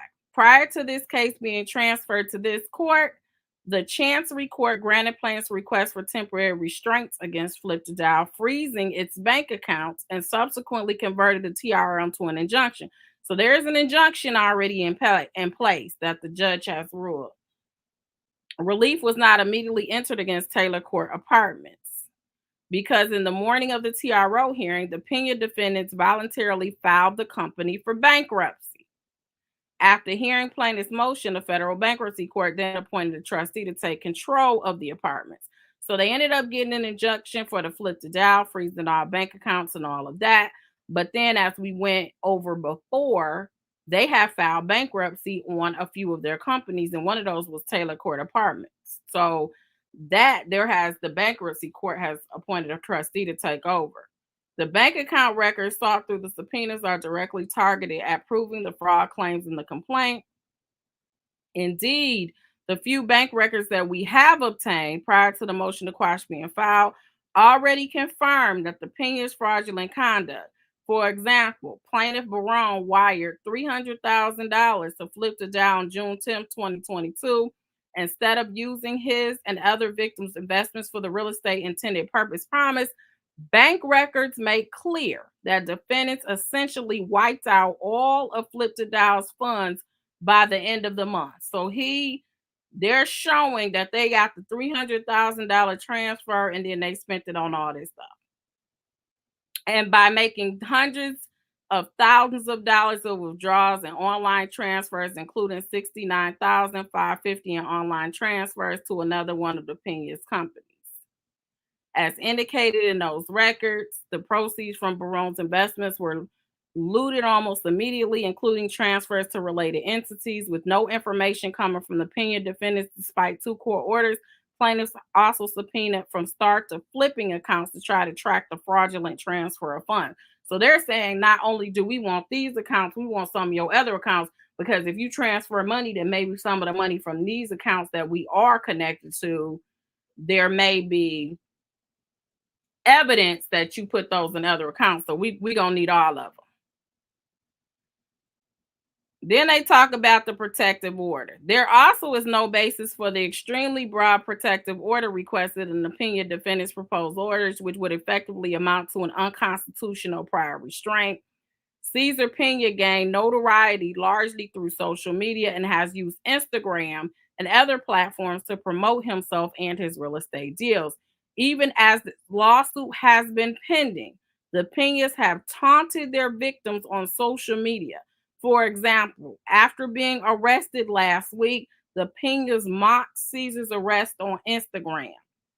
So that's the picture you guys see in the thumbnail. On his wife's page, Jenny Tip, she put that she had the Usher Daddy's home and had a picture of the ankle. And then he had DMX, Flippin' NJ had DMX, we right here.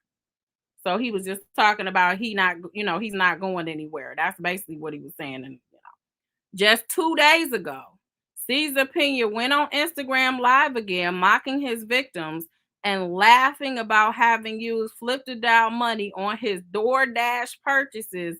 And contrary to the statements previously made by his attorney to the court, that he had to flee the state, Cesar Pina stated that he never left the state and is not in hiding. That's all I'm saying is this is evidence that you have the right to remain silent. Anything you say can and will be used against you in the court of law. That's all I'm saying. It may be criminal law, it may be civil law, it may be your bankruptcy law. You don't know, but it will be used against you. So you guys, you need to stop talking. So there's that. So they're arguing they're going to have a motion because they're trying not to turn over all these bank statements, presumably the ones that are not directly connected to where these individuals are saying they were somehow fraudulently got. So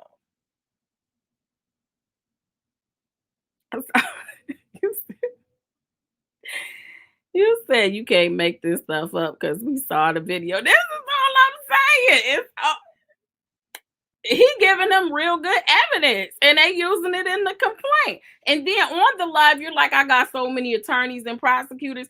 People are, the funny part is they're not even making up dummy pages. They're going on there like APA William Smith, like they Esquire. They're going on your page with their names because you know that they're prosecutors and know that they're attorneys, and you still felt that was a good idea, and you knew everybody was going to screen record it, so it didn't matter that you were going to take it down. They were on their screen recording while you were talking about all the lawyers and prosecutors that was on your page.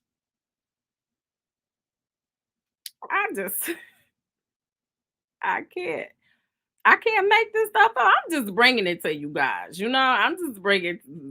Listen, I go research to try to get information. I'll bring it to you guys because we need all of the information before we make a conclusion because we want to be fair. We just want to be fair in our conclusion. But you know who was not fair? Who was not fair is who was not fair in any of this is the New York Post. Did you guys see that article? The New York Post, I don't know, DJ Envy, whatever you did to them, you should just apologize because I've read New York Post articles and they do get shady, but this was a level of shade that was just like, are you serious? So you guys excuse the ads because I just really wanted to go over this article real quick. So this was published on October 25th of 2023 by Adam Coleman. Breakfast Club host DJ Envy has no apologies for promoting a con man newly arrested for fraud. It starts out, every predator seeks out a target's vulnerabilities to exploit the prey's weaknesses for personal gain. Our pride and our identity and love for those within our group are exactly a point of weakness predators will use to infiltrate our circle and siphon our goodwill. I mean, they were using vocabulary in these sentences. But the bigger the operation, the more the predator needs either a willing accomplice or a useful idiot to succeed. I said, oh my. He said, the bigger the operation, the more the predator needs either a willing accomplice or a useful idiot to succeed. Real estate investor Cesar Pina found his business partner, DJ Envy, touted him as a mogul on Envy's iHeartRadio show, The Breakfast Club. DJ Envy claimed he wanted to uplift Black people, but recklessly promoted a convicted con man who's been arrested for bilking people out of their life savings and has no apology. The feds have charged Pina in what they say is a multi-million-dollar Ponzi-like real estate investment fraud scheme. Pina exploited celebrity status and social media to develop a devoted following of potential victims, promising returns that were too good to be true. Pina allegedly defrauded dozens of people of millions of dollars, stated New Jersey's U.S. attorney. An FBI agent said Pina allegedly offered a ridiculously high rate of return to investors, then took the millions he got and invested it in himself. The fraud began in 2017. Pina supposedly intended to buy, remodel, and sell specific properties, promising investors enticing returns between 20 and 45%. Ooh, 45%. Many are questioning The culpability of Pena's celebrity business partner, DJ Envy, real name Rashawn Casey, as he frequently appeared with Pena on social media while flaunting Pena's ability to turn real estate in economically depressed areas into profitable juggernauts for their targeted Black and Hispanic would-be investors. Caesar, if he took money, I wasn't privy to it, nor did I even know. DJ Envy told his co-host Charlemagne the God on air. But I do understand how people feel if they did give him money, because I gave him a lot of money that I didn't see a dollar of return. But for anybody to say I was involved, that is totally not true. I would never. Pena victims were already fooled once. Shame on Pena. Now DJ Envy thinks these victims are gullible enough to believe Pena's business partner and spokesman for this financial treachery had not even a hint of suspicion of any bad business at hand. Envy's narrative of complete ignorance of any foul play while being nearly joined at the hip with Pena for years is as believable as Ghislaine Maxwell claiming she had no idea that Jeffrey Epstein was up to.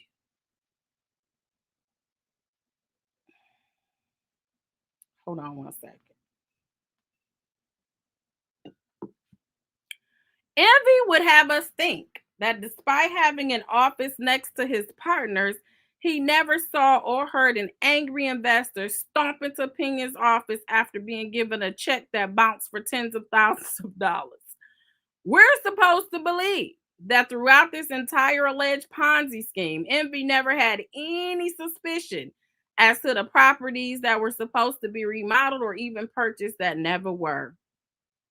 Those truly victims of criminals' manipulation, like Envy claims to be, are typically empathetic, apologetic, and regretful for their unintended role in defrauding others when the truth comes to light. Let me say that again. So this writer says, those truly victims of a criminal's manipulation, like Envy claims to be, are typically empathetic, apologetic, and regretful for their unintended role in defrauding others when the truth comes to light. But Envy's instinct is to defend Pena while simultaneously distancing himself from Pena's activities. Social media influencer Tony the Closer spent months allowing Ponzi scheme victims tell their stories while showing proof of misconduct. Yet, when he explained how an investor only made the deal after shaking the hand of Envy and trusting Envy's involvement, the radio host's responses were, quote, "I greet everyone that comes into the office," end quote, "and I'm not anyone's babysitter." No empathy, apology, or regret. Envy had an opportunity to talk about being defrauded himself by Pena on Tony the Closer's Instagram Live. Instead, Envy summarized their transactional dealings thus, quote, "Some have been great, some haven't been. When people invest money, sometimes it goes like that," end quote. Doesn't sound like the verbiage of a financial crime victim, does it?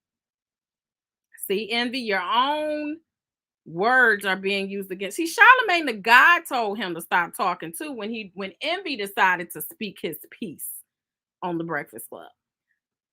Envy has one of the largest media platforms in the country, but when the time came to address this situation, he chose to focus on himself, not the people who were hurt by the man he platformed. Envy gave a convicted, a fraud felon access to his audience and openly discussed Pena's criminal record as being a part of his story for redemption, but takes no accountability for introducing a predator to the very people he claims to care about.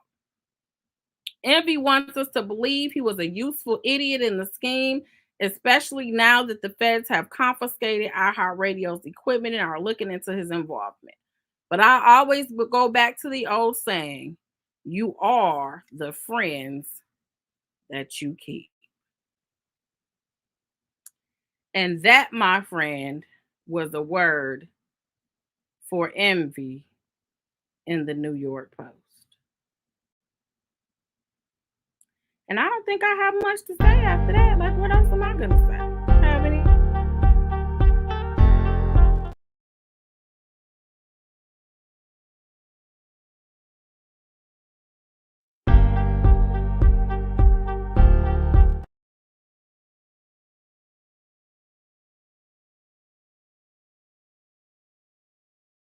here too long because it literally just popped up on its own. What? I was like, what is going on? And that was that. That was the read. I don't think I can really go behind that. Thank you so much, Lakeisha, for the Cash App, sweetie. I appreciate you. I appreciate all you guys for coming and hanging out with me. We've been on for almost 2 hours. I hope you guys enjoyed the content. Make sure you hit this like button. Subscribe if you have not done so already. And I don't even know what to say. I guess all I can say is you got the right to remain silent. Anything you can and will be used against you in the court of law, whether it's civil, whether it's criminal, or whether it's bankruptcy. But anyway, y'all, thank you so much for watching. I hope you guys have a good night. I know I see you guys over here in these YouTube streets. You guys have a fabulous night. Again, thank you.